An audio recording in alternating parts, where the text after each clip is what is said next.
whenever you have surgery, you will have scars.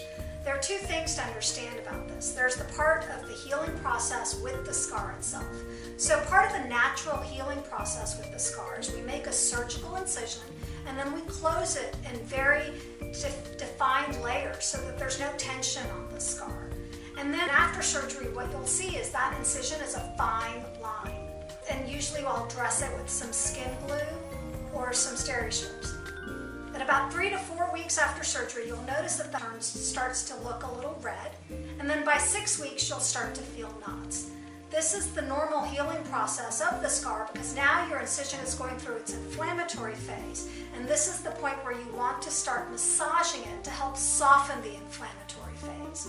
And you'll want to be able to massage your scar for up to a year because it'll take a full year for that scar to mature and fade into a fine white line. The other component of scars that we can help you with is after surgery, at about 3 weeks, I give all my patients Biocorneum, which is a scar cream that has silicone and sunscreen, which is shown to help with that inflammatory process of the scar. And the other thing that you can do to help your scars look their best is to avoid the sun and make sure for that first year after surgery that you use some sort of a protective barrier. And that's because if you get a tan and your scar gets darker as well, your tan will eventually fade, but your scar will stay dark, so that it'll be more noticeable.